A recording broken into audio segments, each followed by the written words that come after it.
লান তানালুল বিররা হাত্তা তুনফিকু মিম্মা তুহিব্বুন ওয়া মা তুনফিকু মিন খায়র।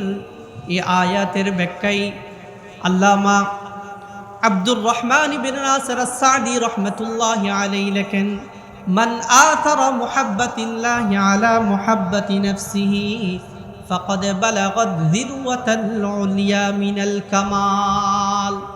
যেই বান্দা নিজের মুহাব্বতকে আল্লাহর মুহাব্বতের উপরে প্রাধান্য দেবে, আল্লাহর মুহাব্বতকে নিজের মুহাব্বতের উপরে প্রাধান্য দেবে, সে সফলতার কামালের সফলতার একেবারে চূড়ান্ত পর্যায়ে পৌঁছাবে।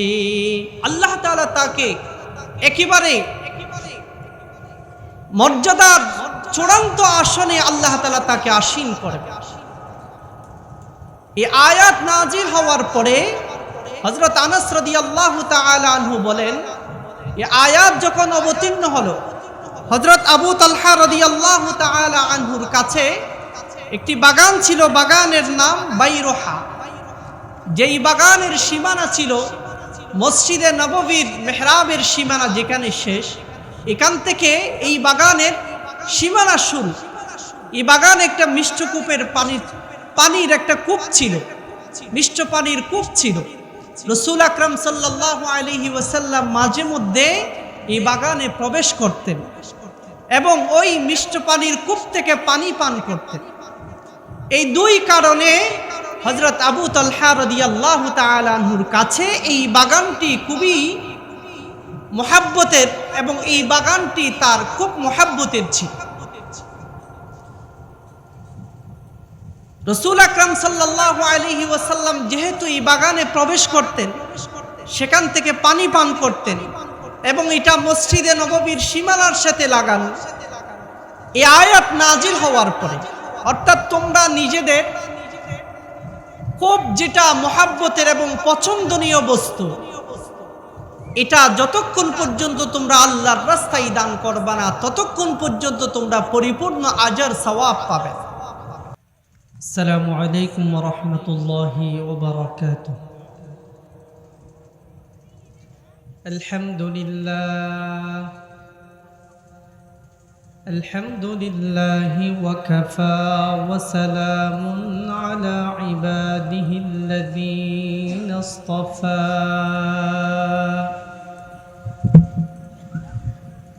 وعلى آله وأصحابه الذين آثروا الهدى على الدجى ونشهد أن لا إله إلا الله وحده لا شريك له لا خالق له ولا ضد له ولا ند له ولا مثل له ولا مثيل له ونشهد أن سيدنا وسندنا وحبيبنا ومولانا محمدا عبد الله ورسوله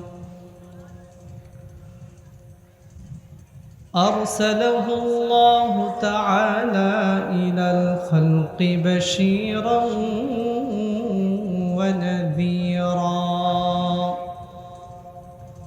وداعيا إلى الله بإذنه وسراجا منيرا. أما بعد فقد قال الله تعالى في كلامه المجيد: أعوذ بالله من الشيطان الرجيم. بسم الله الرحمن الرحيم.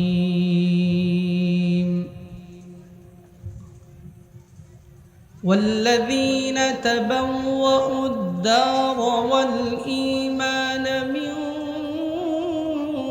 قبلهم يحبون من هاجر إليهم ولا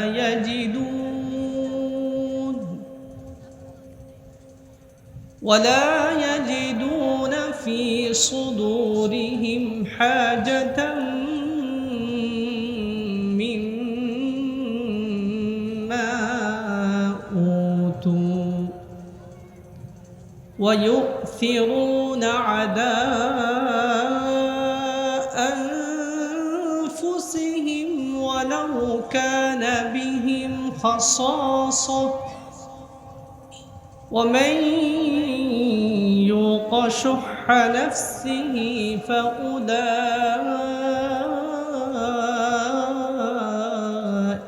هم المفلحون صدق الله العلي العظيم سبحانك لا علم لنا إلا ما علمتنا إنك أنت العليم الحكيم রামু চাকমারকোল কলঘর বাজার ইসলামী ঐক্য পরিষদের উদ্যোগে 2 দিন ব্যাপী 38তম ঐতিহাসিক ইসলামী মহাসম্মেলনের সদরে এজলাস ওয়াজিবুল ইহতিরাম সদরে মকাম আমাদের সকলের শ্রদ্ধেয় ব্যক্তিত্ব অত্র এলাকার হাজারো আলেমদের উস্তাদ আমাদের সকলের মুরব্বী মহেশখালীর অন্যতম দ্বীনী বিদ্যাপীঠ জামিয়া গোড়াঘাটা মহেশখালী মাদ্রাসার স্বনামধন্য শেখুল হাদিস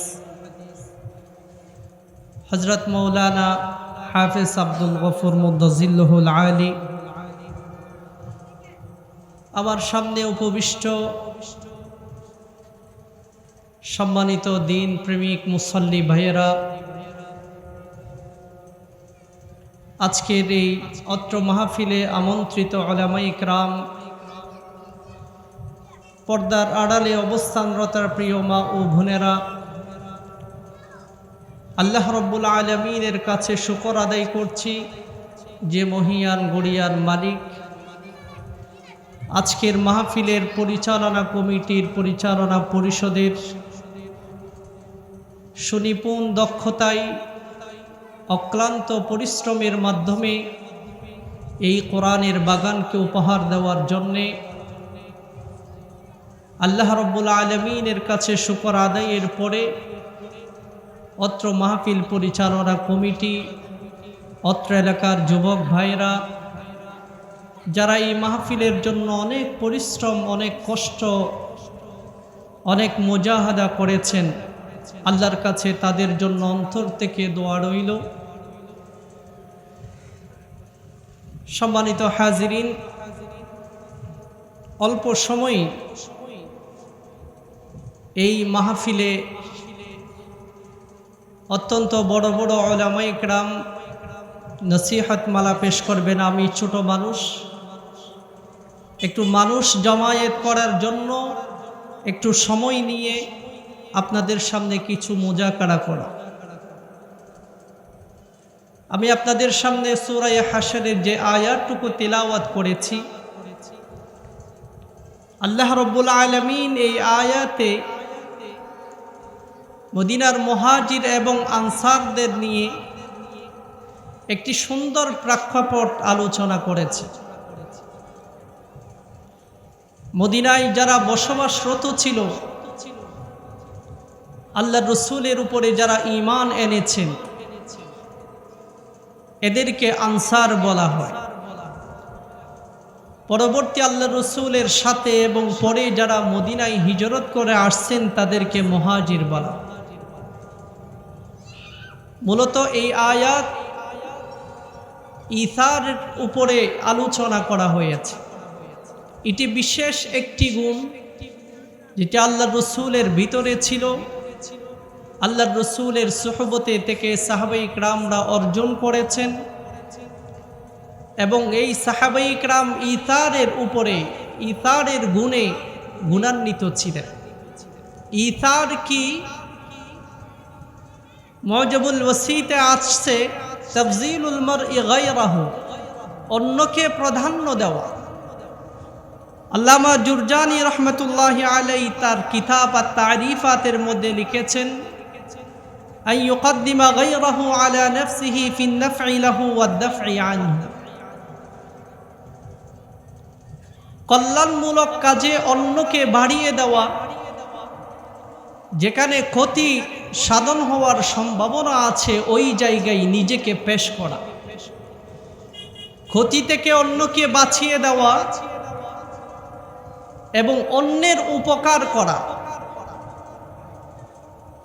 অন্যকে প্রাধান্য দেওয়া নিজের উপরে, এটার নাম হলো ইথার। আল্লাহ রাব্বুল আলামিন এই আয়াতে বলেন, মদিনার আনসারীদের কয়েকটি গুণ, বিশেষ করে 3টি গুণের কথা এই আয়াতে বলা হয়েছে। ইউহিব্বুনা মান হাজারা ইলাইহিম, তাদের 1 নম্বর গুণ ছিল যারা হিজরত করে মদিনায় এসেছেন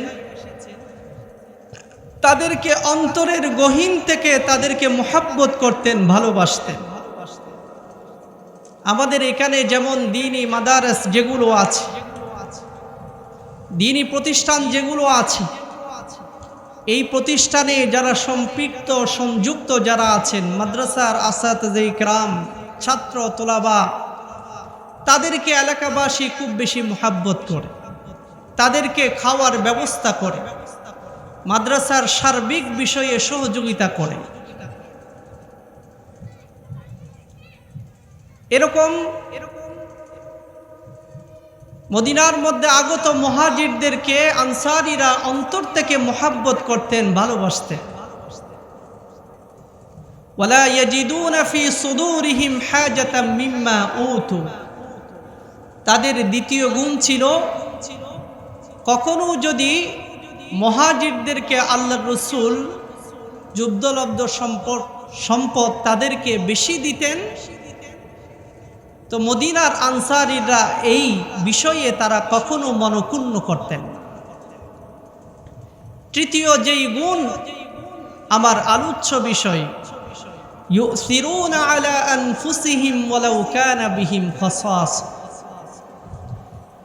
তাদের অভাব অনটন থাকার পরেও তারা সদা সর্বদা মদিনায় আগত মুহাজিরদেরকে সবসময় নিজেদের উপরে প্রাধান্য দিতে। তার দৃষ্টান্ত তিরমিজি শরীফের 2487 নং হাদিস, হযরত আনাস ইবনে মালিক রাদিয়াল্লাহু তাআলা আনহু থেকে বর্ণিত। তিনি বলেন,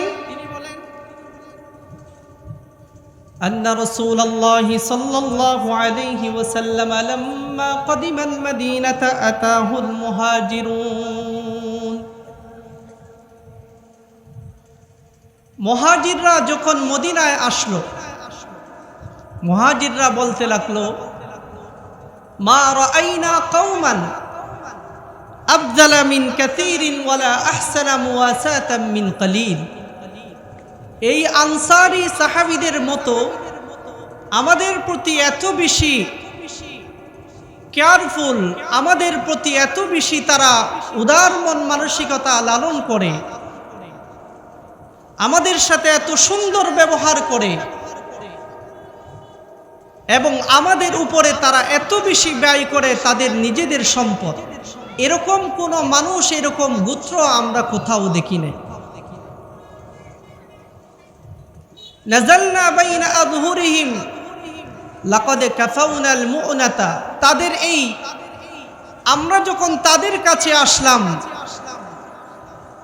আমাদের মনের দুঃখ বেদনা দূর করার জন্যে আমরা কেউ নিজের পরিবার রেখে আসলাম, কেউ নিজের ছেলে সন্তান রেখে আসলাম, কেউ নিজের সম্পদ রেখে আসলাম, কেউ নিজের সবটুকু মদিনায় মক্কায় রেখে আসলাম। কিন্তু এই আনসারী সাহাবীদের এক একজন দেখে আমাদের মন এত আপ্লুত হয়ে যাই, এত আনন্দিত হয়ে যাই, আমাদের কষ্ট ক্লেশ দূর হয়ে যায়। তারা আমাদের সাথে এমন সুন্দর ব্যবহার করতে এবং তারা আমাদের পিছনে এত বেশি ব্যয় করতে।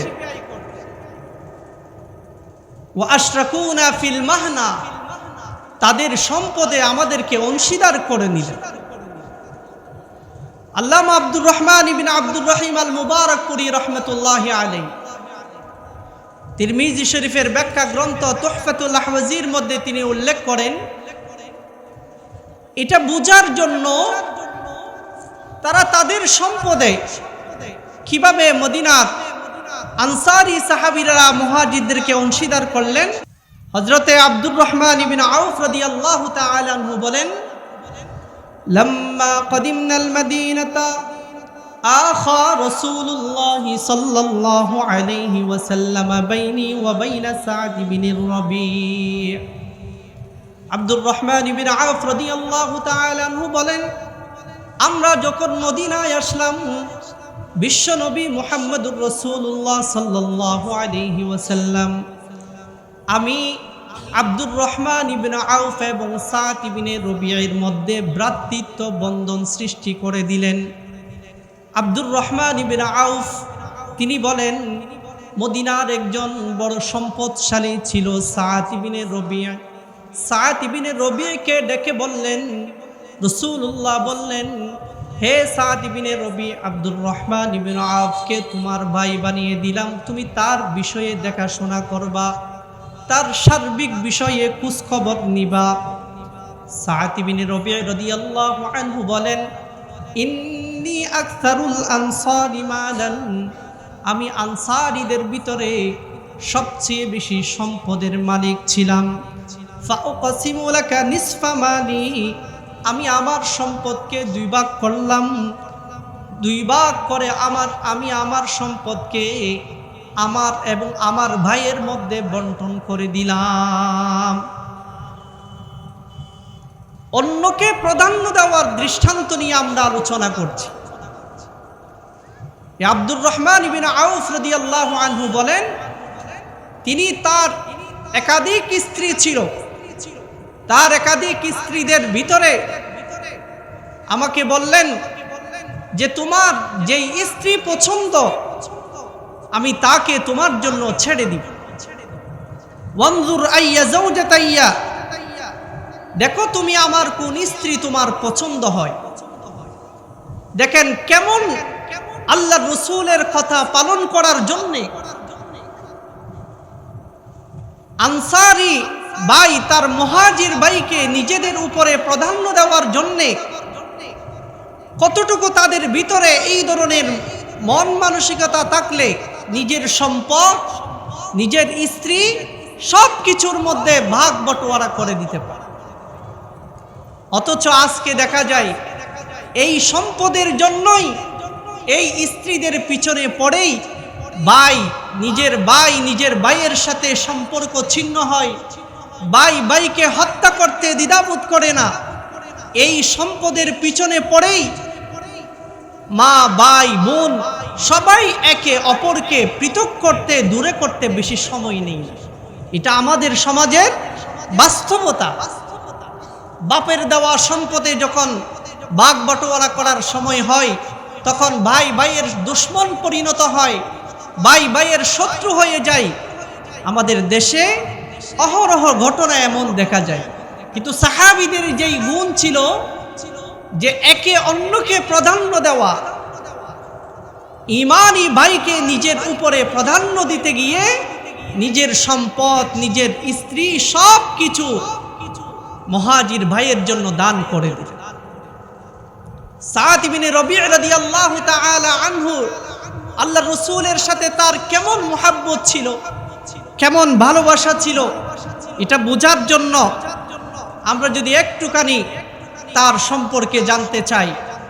সা'দ ইবনে রবি' রাদিয়াল্লাহু তাআলা আনহু উহুদের যুদ্ধে উহুদ প্রান্তরে শহীদ হওয়ার আগ মুহূর্তে রাসূল আকরাম সাল্লাল্লাহু আলাইহি ওয়াসাল্লাম যায়েদ ইবনে সাবিতকে বললেন, যাও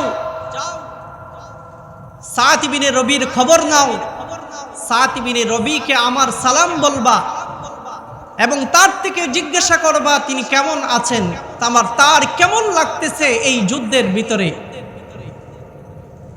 যায়েদ ইবনে সাবিত রাদিয়াল্লাহু আনহু বলেন, রাসূল আকরাম সাল্লাল্লাহু আলাইহি ওয়াসাল্লামের এই কথা শুনে ফাজআলতু আতুফু ফিল কাতলা, আমি উহুদের প্রান্তে যারা শহীদ হয়েছেন, উহুদ প্রান্তে যারা মৃত্যুর সাথে পাঞ্জা লড়ছেন, যারা শেষ অবস্থায় আছেন, তাদের ভিতরে আমি সাআদ ইবনে রবিকে খোঁজাখুঁজি করতেছি।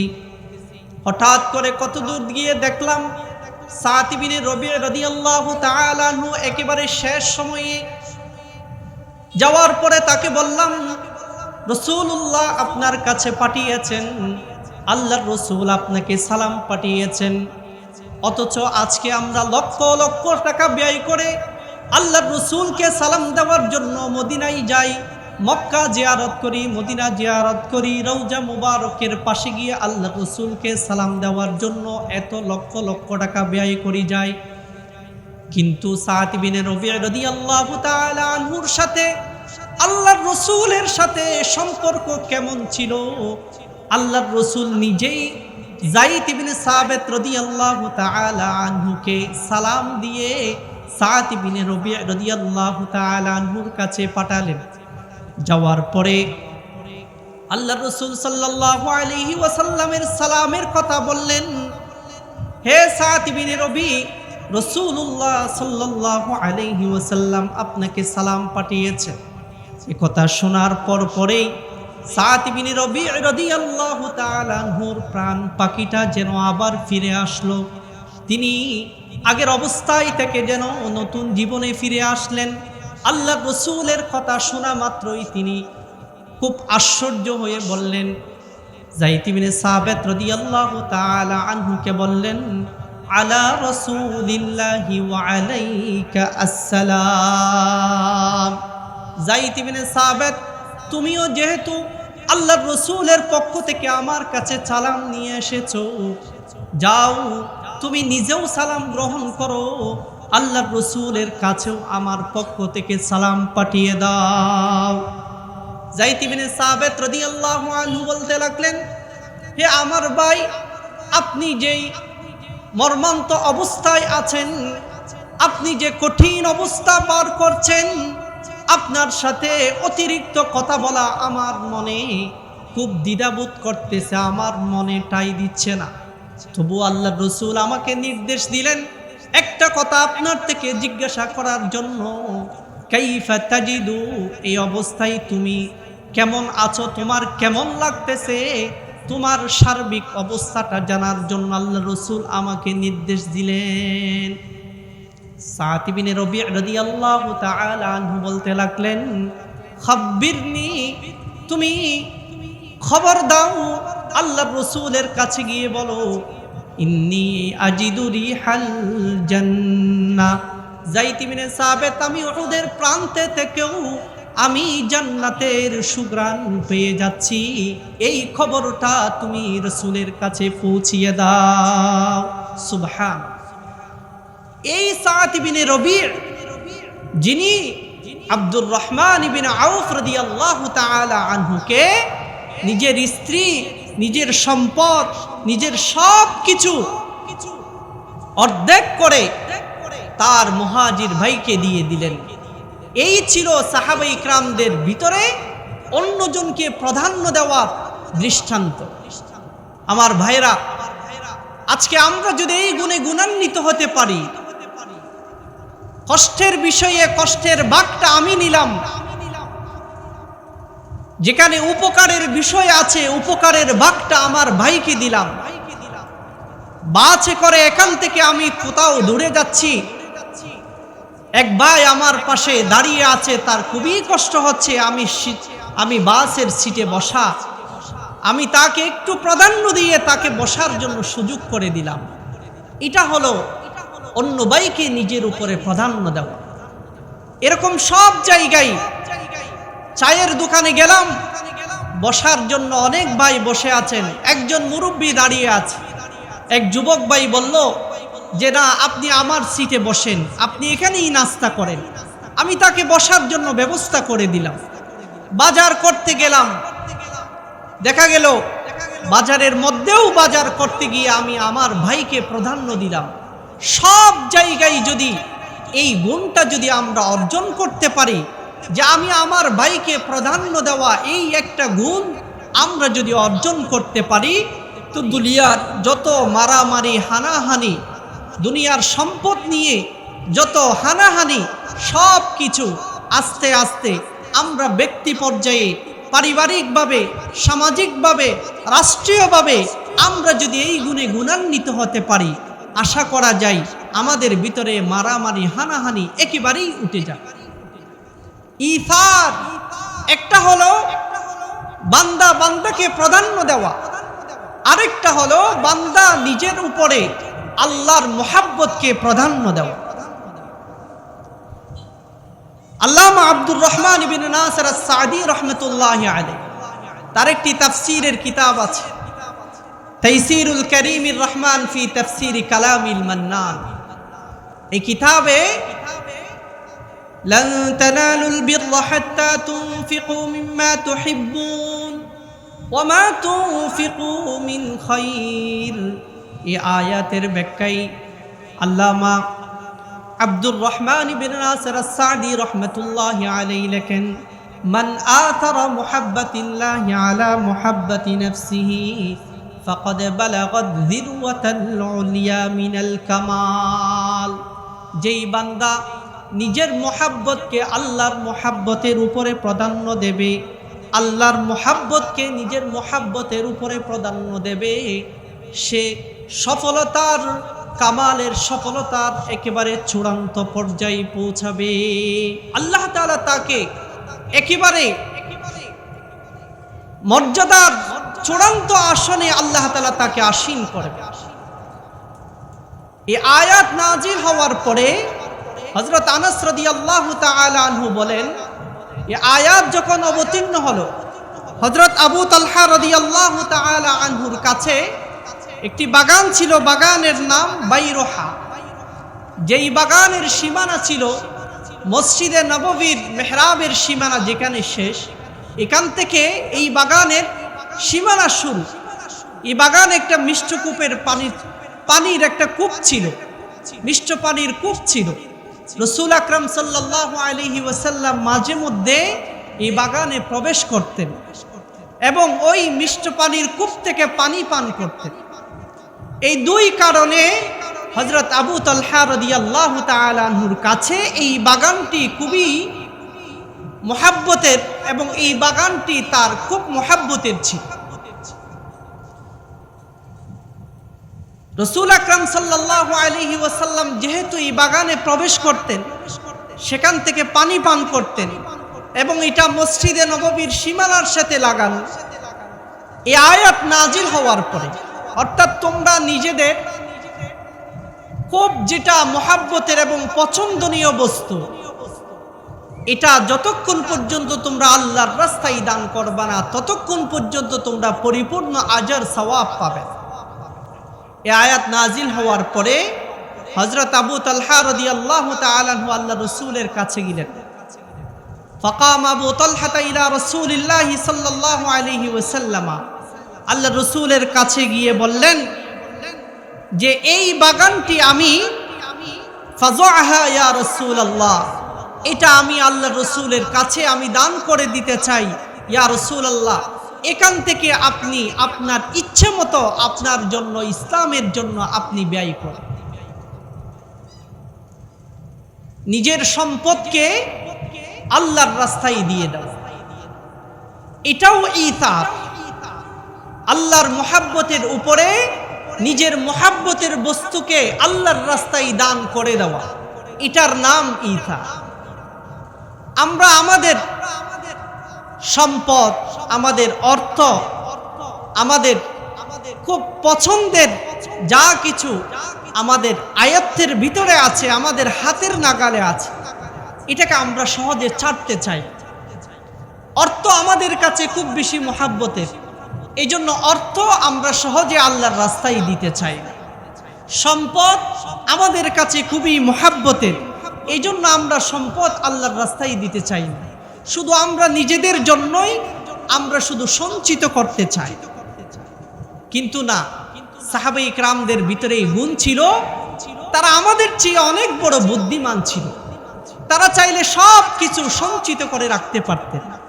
সাহাবায়ে ইকরামদের জীবনীতে দেখা যায় তারা আল্লাহর জন্য, রসুলের জন্য, ইসলামের জন্য নিজের সব কিছু বিলীন করেছেন, এমন গুণ অর্জন করেছেন, আল্লাহর এমন সন্তুষ্টি অর্জন করেছেন।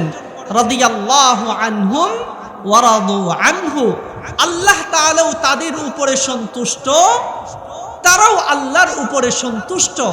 এই সার্টিফিকেট আল্লাহ তাআলা কোরআনে দিয়ে দিলেন। আমার প্রিয় ভাইরা, আমি যেই গুণের কথা বললাম, এই গুণের আরেকটা দৃষ্টান্তের কথা যদি আপনাদের সামনে বলি, বুখারী শরীফের 2486 নং হাদিস, হযরত আবু মুসা আশআরী রাদিয়াল্লাহু তাআলা আনহু থেকে বর্ণিত। তিনি আশআর গোত্রের একজন লোক ছিলেন, এজন্য তাকে আশআরী বলা হয়। হযরত আবু মুসা আশআরী রাদিয়াল্লাহু তাআলা আনহু বলেন, ইন্নাল আশআরিয়িনা ইযা আরমালু ফিল গাজবি, আশআর গোত্রের লোকেরা যখন কোনো যুদ্ধে অংশগ্রহণ করত, আও কাল্লা তাআমু ইয়ালিহিম, অথবা মদিনায় এই গোত্রের যখন তাদের খাবার শেষ হয়ে যাওয়ার উপক্রম হতো, তাদের খাবার যখন শেষ হয়ে যেত, জামাউ মা কানা ইনদাহুম, তখন তাদের কাছে যা ছিল সবগুলো একত্রিত করত, ফি সাউবিন ওয়াহিদিন, একটি কাপড়ে।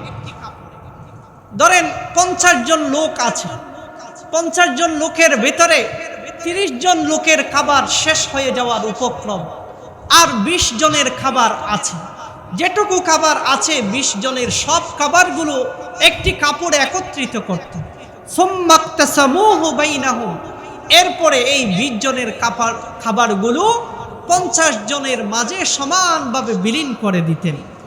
ফি ইনাইন ওয়াহিদিন, আল্লাহ রাসূল সাল্লাল্লাহু আলাইহি ওয়াসাল্লাম তাদের এই গুণের কারণে দুনিয়ার মধ্যে তাদের জন্য সুসংবাদ দিলেন, ফাহুম মিন্নি, তারা আমার দলের অন্তর্ভুক্ত, ওয়া আনা মিনহুম, আমিও তাদের দলের অন্তর্ভুক্ত।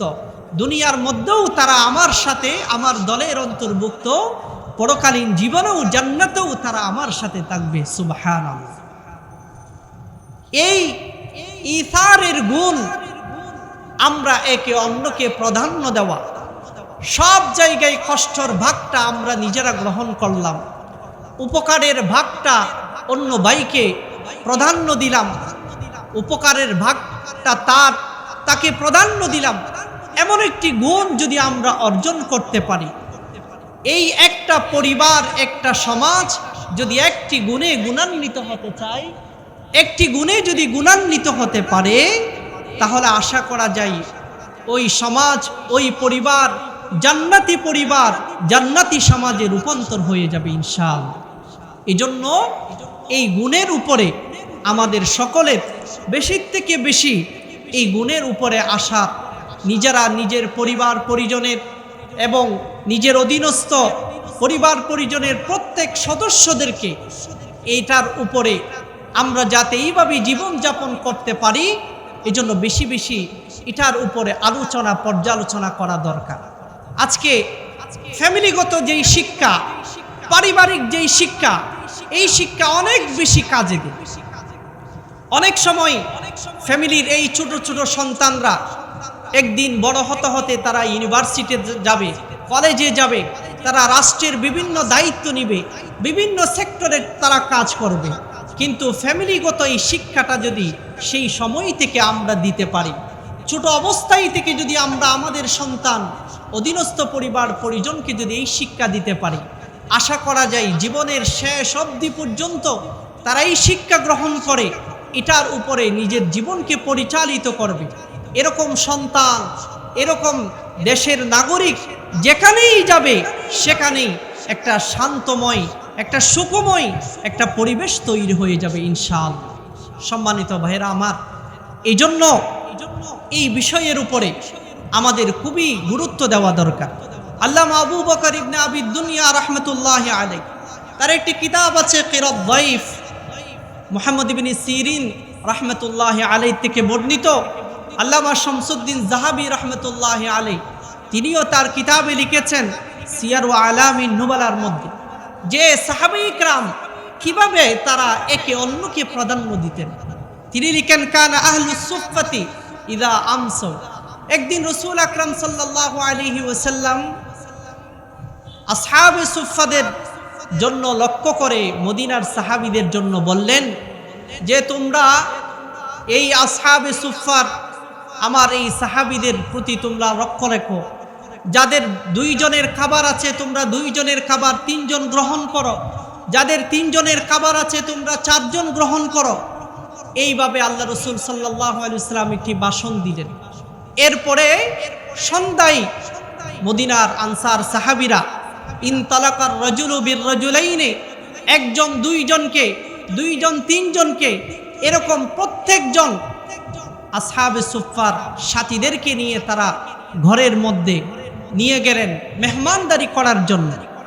সাদ ইবনে উবাদা রাদিয়াল্লাহু তাআলা আনহু ওয়া ইন কানা ইয়ানতালিকু বি80 কুল্লা লাইলা, তিনি প্রতিদিন রাত্রে 80 জনের খাবারের ব্যবস্থা করতেন। সুবহানাল্লাহ। এবং তিনি আরো বলতেন মান আহাব্বা শাহমান ওয়া লাহমান, যে গরুর গোশত, যে গোশত খেতে পছন্দ করে সে যেন আমার কাছে চলে আসে। এরকম সাহাবায়ে ইকরামদের ভিতরে মদিনার আনসার সাহাবীরা মুহাজিরদের সাহাবীদেরকে এইরকম মোহাব্বত করতেন, নিজেদের উপরে তাদেরকে প্রাধান্য দিতেন। আমার ভাইরা, আমরাও এখানে আজকে একটি চমৎকার কোরআনের বাগান এখানে আজকে উপহার দিয়েছেন, একটি চমৎকার আয়োজন করেছেন। আমরাও এই গুণটা গ্রহণ করতে পারি। আমাদের আশপাশে অনেক প্রতিষ্ঠান আছে, অনেক ধর্মীয় প্রতিষ্ঠান আছে, বিশেষ করে অনেক মহিলা মাদ্রাসা আছে, তারপরে এখানে আমাদের পার্শ্ববর্তী জোয়ারিয়ানেরা মাদ্রাসা আছে, ছোটখাটো অনেক প্রতিষ্ঠান এখানে হয়েছে। আমরা যদি প্রতিষ্ঠানের পাশে দাঁড়াই, প্রতিষ্ঠানের অনেক সময় প্রতিষ্ঠানের জন্য স্থায়ী জায়গায় দরকার হয়, আবার অনেক সময় একটা জায়গার ব্যবস্থা হলেও সেখানে দালান ব্যবস্থা করতে হয়, ছাত্রদের ছাত্র নিবাসের ব্যবস্থা করতে হয়, তাদের থাকার জন্য উপযুক্ত ব্যবস্থাপত্র, তাদের খাবারের জন্য খাবারের ব্যবস্থা করা, নানান ধরনের ভোগান্তিতে পড়তে হয়। প্রতিষ্ঠান যারা করে তারাই বুঝে একটা প্রতিষ্ঠান কত ব্যয় তার পিছনে থাকে। এটার পিছনে যদি এলাকার মানুষ, পার্শ্ববর্তী মানুষ, প্রতিবেশীরা যদি প্রতিষ্ঠানের অভাব অনটন নিয়ে চিন্তা ভাবনা করে, প্রতিষ্ঠানের যেই ভোগান্তিগুলো আছে সেগুলো নিয়ে যদি আশপাশের লোকেরা যদি তার পাশে গিয়ে দাঁড়ায়, তাহলে সাদাকায়ে জারিয়ার নিয়তে আমরা যদি সেখানে হাত বাড়িয়ে দিই, আমরা আমাদের সম্পদের, এটার কারণে আমাদের সম্পদ কমে যাবে না। মানুষ মনে করে মানুষ দান করলে তার সম্পদ কমে যায়। আল্লাহ তাআলা বলেন না ইয়ামহাকুল্লাহুর রিবা ওয়া ইউরবিস সাদাকাত, যে মানুষ সুদের কারণে মনে করে তার সম্পদ বাড়ে। আল্লাহ বলেন না, সুদ লেনদেনের কারণে তার সম্পদ কমে যায়, দানের কারণে তার সম্পদ বেড়ে যায়। যেমন আজকে এই যে মাহফিল হয়েছে, এই মাহফিলে কত লক্ষ লক্ষ টাকা ব্যয়বার রয়েছে। অনেক বড় বড় উলামায়ে কেরাম, দেশ বরণ্য উলামায়ে কেরাম এই দেশ এখানে আসবেন, আপনাদেরকে আমাদেরকে নসিহত মালা পেশ করবেন। তাদের পিছনে তাদের থাকা খাবার, তাদের পিছনে হাদিয়া এবং তাদের পিছনে অনেক ব্যয়বার রয়েছে। একটা এরকম কোরআনের বাগান সাজানোর পিছনে কত মানুষের কষ্ট, কত মানুষের শ্রম, এগুলো যদি একত্রিত না হয়, আপনারা যেভাবে অত্র এলাকার মানুষ ঐক্যবদ্ধ প্রচেষ্টায় এটার পিছনে সহযোগিতার হাত বাড়িয়ে দিয়েছেন, আপনারা যদি সহযোগিতার হাত বাড়িয়ে না দিতেন, হয়তো এইরকম কোরআনের সুন্দর বাগান আপনাদেরকে উপহার দেওয়া সম্ভব হতো না। এজন্য যে আমরা আমাদের ধনসম্পদ এগুলোকে আমরা সঞ্চিত না করে আমরা বেশি থেকে বেশি সাদকায়ে জারিয়ার কাজে আমরা ব্যবহার করি। বিশেষ করে মসজিদ, মাদ্রাসা, এরকম কোরআনের বাগানে মাহফিলগুলোর পিছনে আমরা ব্যয় করি।